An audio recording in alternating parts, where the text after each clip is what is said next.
से समझिएगा, क्वेश्चन को समझने में ही हमारी सारी जीत होगी। देखो नेक्स्ट केस में कह रहा है कि if he withdrew 1000 rupees 6% per annum यहाँ पर रेट होगा। अब सेकंड वाले केस में बच्चों हमें ये तो बताया कि उसने 1000 रुपए विड्रू कर लिया, लेकिन साल में, क्योंकि हमारा साल 1 अप्रैल से 31 मार्च की तरफ है, इस साल में इस 12 महीने में उसने पैसा विड्रू कर लिया है, लेकिन विड्रू कब किया है उसकी डेट हमें क्वेश्चन में नहीं दी है। जैसे पिछले केस में हमारे क्वेश्चन में लिखा हुआ था भाई कि 1 जुलाई को उसने पैसा निकाला था, तो हम एग्जैक्ट मंथ पता लगा पा रहे थे कि 1 जुलाई को अगर पैसा निकाला है उसने, तो साल खत्म होने में 9 मंथ बचे हुए हैं, तो 1 जुलाई से साल खत्म होने में 31 मार्च तक उसने 9 मंथ तक ये पैसा अपने पास रखा, पहले वाले केस में हमारे था। लेकिन सेकंड वाले केस में हमारे क्या चेंज आ गया कि हमको डेट नहीं बताया कि उसने कब विड्रॉ किया है। तब यहाँ पर ये पता लगाना बहुत मुश्किल हो जाएगा कि उसने 1000 रुपए करंट ईयर में अपने पास कितने महीने रखे।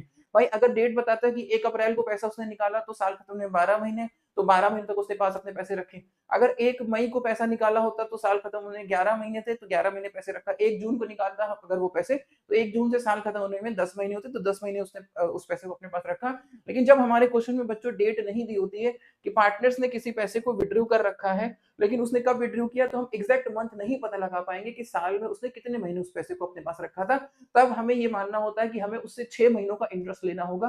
तो ध्यान से समझिएगा कि पार्टनर्स ने अगर किसी अमाउंट को विड्रॉ कर रखा हुआ है और करंट ईयर में उसके ड्राइंग की डेट नहीं बताई गई कब उसने विड्रॉ किया, तो हम ये नहीं पता लगा सकते कि वो करंट ईयर में कितने महीने उस पैसे को अपने पास रखा है, कि मतलब 1 अप्रैल को पैसा निकाला तो साल 12 महीने अपने पास रखा, 31 मार्च तक 12 महीने, 1 मई को निकालेगा तो साल खत्म होने में 11 महीने, तो 11 महीने अपने पास पैसा रखा। लेकिन अगर डेट नहीं दी हुई है तो हमें उससे 6 महीनों का इंटरेस्ट लेना होता है पार्टनर से। तो ध्यान रखिएगा, पार्टनर्स के ड्राइंग की अगर डेट नहीं पता है, तो एग्जैक्ट कितने महीने उस पैसे को उसने अपने पास रखा ये हम पता नहीं लगा सकते, तो अब हमें उससे 6 महीनों का इंटरेस्ट लेना होता है। तो ध्यान रखिएगा, पार्टनर्स के ड्राइंग की इन शॉर्ट में याद रखिए, पार्टनर्स के ड्राइंग की अगर डेट नहीं पता है तो हम उससे 6 महीनों का इंटरेस्ट ले लेते हैं। ठीक है, जब हम 6 महीनों का इंटरेस्ट हम उस पर कैलकुलेट कर लेंगे। तो चलिए यहाँ पर जो हमारा ये पहला केस था, सेकेंड केस में अगर हमको बच्चों इंटरेस्ट ऑन ड्राइंग कैलकुलेट करना पड़ रहा है, तो उसने विड्रॉ कितना किया, 1000 रुपए, इंटरेस्ट रेट कितना है 6%।